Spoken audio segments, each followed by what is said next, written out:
Hello दोस्तों, स्वागत है आपका मेरे YouTube channel let's study with Poonam में, जिसमें हम जीके जीएस से रिलेटेड टॉपिक के बारे में चर्चा करते हैं और आपके लिए नए नए विषयों को खोज कर लाते हैं। तो आज हम बात करने वाले हैं मध्य प्रदेश के ग्वालियर शहर में स्थित ग्वालियर के किले के बारे में। ग्वालियर किले का निर्माण 8वीं शताब्दी में किया गया था। यह 3 वर्ग किलोमीटर के दायरे में फैला एक किला जिसकी ऊंचाई 35 फीट है। यह किला मध्यकालीन स्थापत्य के अद्भुत नमूने में से एक है। यह ग्वालियर शहर का प्रमुख स्मारक है जो कोपांचल नामक छोटी पहाड़ी पर स्थित है। लाल बलुआ पत्थर से निर्मित यह किला देश के सबसे बड़े किलों में से एक है। यह भारतीय इतिहास में एक महत्वपूर्ण स्थान रखता है। इतिहासकारों के दर्ज आंकड़े में से इस किले का निर्माण सन 727 ईस्वी में सूर्यसेन नामक एक स्थानीय सरदार ने किया, जो इस किले में 12 किलोमीटर दूर सिंघोनिया गांव में रहता था। इस किले पर कई राजपूत राजाओं ने राज किया। किले की स्थापना के बाद करीब 979 सालों तक इस पर पाल वंश ने राज किया। इसके बाद इस पर प्रतिहार वंश का राज हुआ। 1023 ईस्वी में मोहम्मद गजनवी ने इस किले पर आक्रमण किया, लेकिन उसे हार का सामना करना पड़ा। 1196 ईस्वी में लंबे घेराबंदी के बाद कुतुबुद्दीन ऐबक ने इस किले को अपने अधीन किया, लेकिन 1211 ईस्वी में उसे हार का सामना करना पड़ा। फिर 1231 ईस्वी में गुलाम वंश के संस्थापक इल्तुतमिश ने इसे अपने अधीन कर लिया। इसके बाद महाराजा देवरम ने ग्वालियर पर तोमर राज्य की स्थापना की।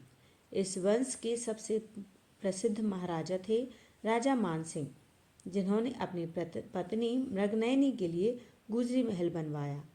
1398 से 1505 ईस्वी तक इस किले पर तोमर वंश का राज रहा।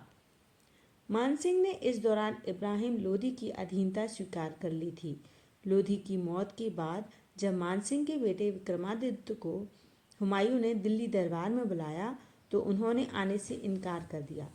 इसके बाद बाबर ने ग्वालियर पर हमला किया, इसे अपने कब्जे में लिया और इस पर राज किया, लेकिन शेर शाह सूरी ने बाबर के बेटे हुमायूं को हराकर इस किले को सूरी वंश के अधीन किया।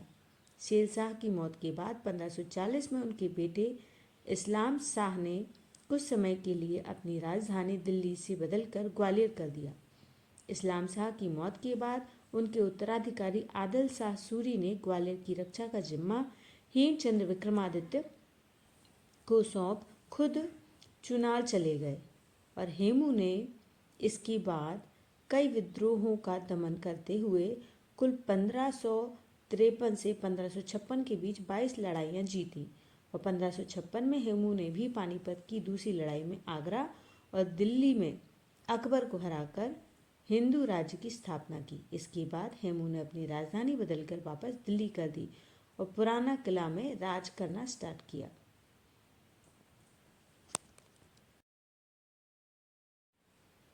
बाद में अकबर ने ग्वालियर के किले पर आक्रमण कर इसे अपने कब्जे में लिया और इसे कारागार में तब्दील कर दिया। मुगल वंश के बाद इस पर राणा और जाटों का राज रहा। फिर इस पर मराठों ने अपनी पताका फहराई। 1736 में जाट महाराजा भीम सिंह राणा ने इस पर अपना आधिपत्य जमाया और 1756 तक इसे अपने अधीन रखा। 1779 में सिंधिया कुल के मराठा क्षत्रप ने इसे जीता और किले में सेना तैनात कर दी, लेकिन इसे ईस्ट इंडिया कंपनी ने छीन लिया।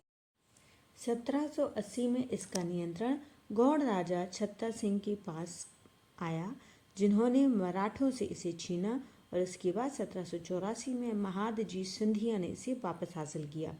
1804 और 1844 के बीच इस किले पर अंग्रेजों और सिंधिया के बीच नियंत्रण बदलता रहा। हालांकि जनवरी 1844 में महाराजपुर की लड़ाई के बाद यह किला अंततः सिंधिया के कब्जे में आ गया।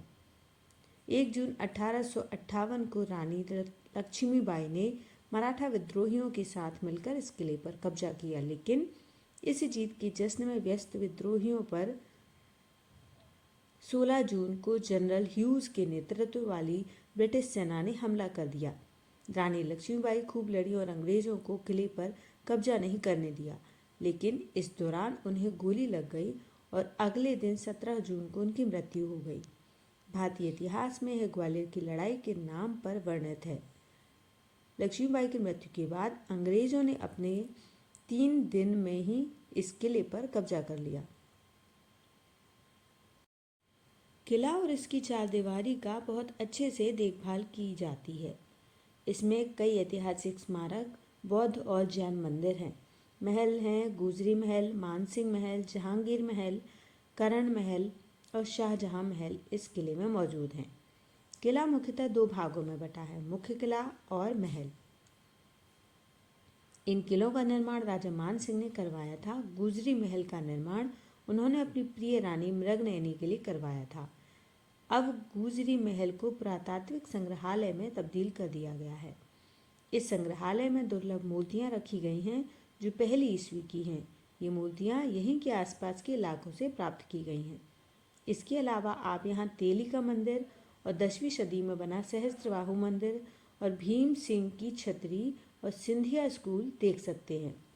इस किले तक पहुँचने के लिए 2 रास्ते हैं जिन पर पैदल चलकर भी जाया जा सकता है।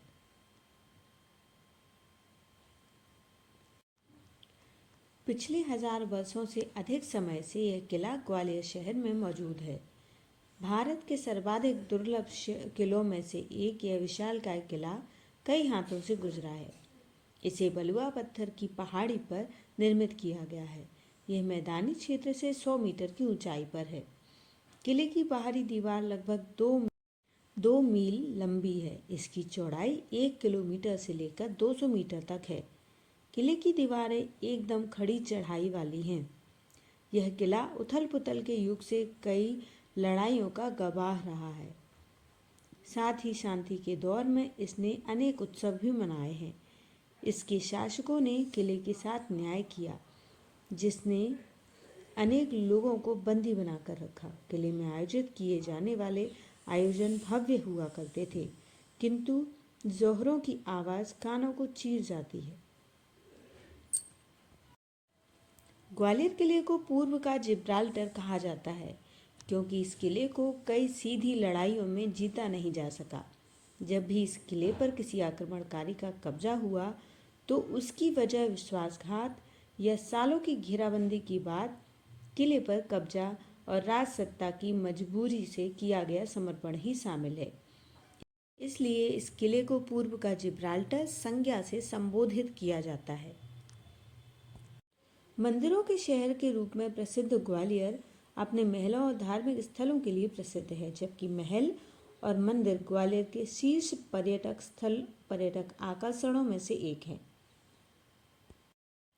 नए राज का मुखिया राज प्रमुख कहलाता है, तो मध्य भारत के पहले राज प्रमुख होने का गौरव भी जीवाजी राव सिंधिया के नाम है। जब 1956 में मध्य प्रदेश नहीं बना था, तब जीवाजी राव सिंधिया राज प्रमुख थे और उनके पिता माधवराव सिंधिया के निधन के बाद 5 जून 1925 को ग्वालियर की गद्दी जीवाजी राव सिंधिया ने संभाली थी। वही ग्वालियर के अंतिम शासक भी थे। इस तरह हमने ग्वालियर के किले के बारे में कुछ जानकारी हासिल की है। तो यदि आपको हमारा वीडियो पसंद आता है तो चैनल को लाइक, शेयर और सब्सक्राइब जरूर करें। धन्यवाद।